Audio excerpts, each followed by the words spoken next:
The cafe was unusually crowded that afternoon. Cups clinked, the low hum of conversations blended with the hiss of the espresso machine, and the aroma of freshly baked croissants hung in the air. Yet, in the middle of that warm and cozy chaos, a piercing sound cut through everything, a baby's relentless cry. Customers turned their heads, brows furrowing, some with pity, others with irritation. At a corner table sat Alexander Reed, the famously untouchable CEO whose name was etched in financial magazines and whose face had appeared on countless covers. He was the man people associated with power, perfection, and control. But that day, none of his wealth, none of his reputation, could silence the cries of his 6-month-old daughter. Lily, he rocked her gently, whispered soothing words, even pulled out a tiny toy from his briefcase, but nothing worked. His sharp jaw tightened in frustration, and for the first time, the man who had once negotiated billion-dollar deals looked completely helpless.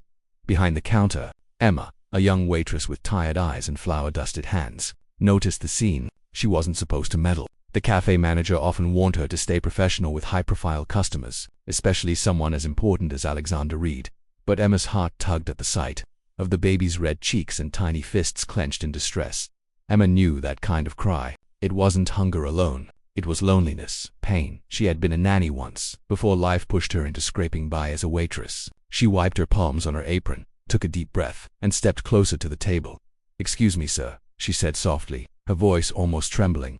"May I try?" Alexander's cold gray eyes lifted from his daughter. He was a man unaccustomed to taking help, especially from strangers. His first instinct was to brush her off. But then he saw the sincerity in her face, not curiosity, not judgment, but genuine care. Lily's cries were breaking him down, and desperation forced him to nod. Emma gently took the baby into her arms. The transformation was instant. Her warm embrace, the gentle rhythm of her sway, and the soft lullaby she began humming seemed to melt Lily's distress away. Within minutes, the cafe grew quiet again, and all eyes turned to the astonishing sight. The powerful CEO's child asleep in the arms of a poor waitress. Alexander stared, stunned. For months he had struggled alone. His wife had passed away shortly after childbirth, leaving him with grief too heavy to carry and a baby too fragile to understand it. He buried himself in work, thinking money and nurses would fill the void, but Lily never settled easily. She rejected strangers, and even he often failed to comfort her. Yet here, in the arms of someone with nothing to offer but love, his daughter found peace. "Who are you?" he asked, his voice quieter than his usual commanding tone.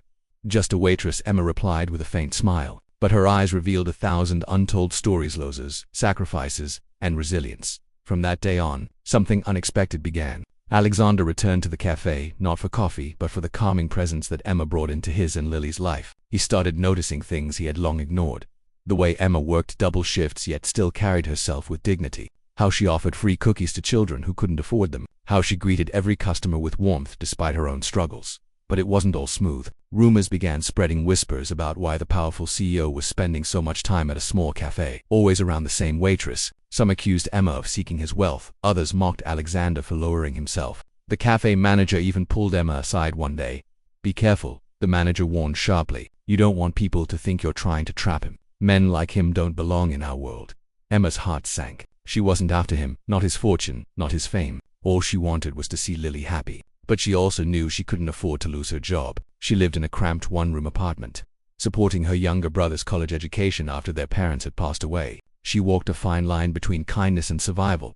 The biggest challenge came one stormy evening. Alexander had a critical business meeting and, for the first time, asked Emma to babysit Lily at his mansion. Nervously, she agreed. The house was massive, filled with cold marble floors and silent hallways. Yet despite the wealth surrounding them, Emma noticed how empty it felt, like no laughter had ever touched those walls.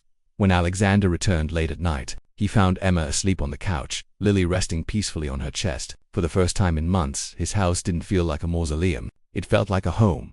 But not everyone was pleased. One of Alexander's board members, a family friend who had long eyed his fortune, tried to sabotage Emma's growing closeness to him. She spread lies that Emma was manipulating Alexander, that she planned to use the baby to climb into luxury. Alexander, exhausted from pressure at work and wary of betrayal, confronted Emma.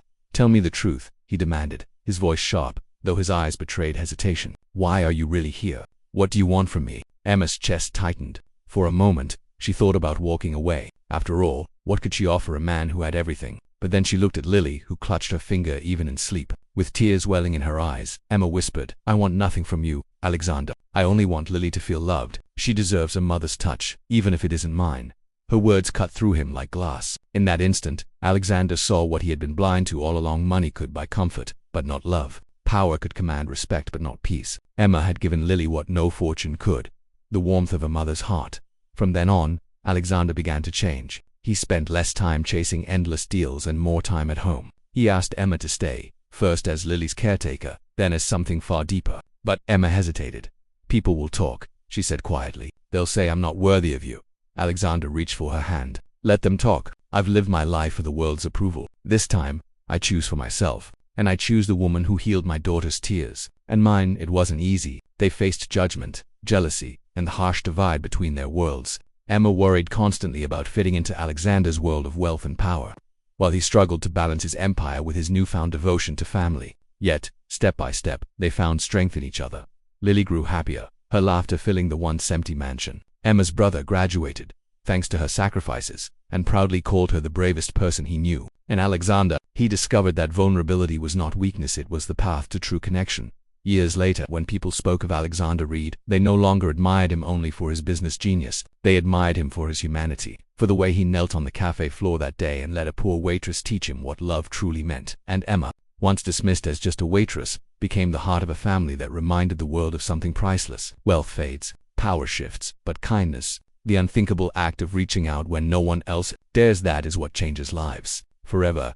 The story of the millionaire CEO and the poor waitress wasn't about riches or romance at first glance. It was about the courage to love across divides, the healing of a child's restless cry, and the powerful reminder that sometimes the ones who have the least to give end up giving the most. Because in the end, it wasn't Emma who needed saving. It was Alexander, and she had saved him in the simplest, most profound way. Message: true wealth isn't measured in money or success, but in love, compassion, and the courage to choose kindness when the world expects indifference.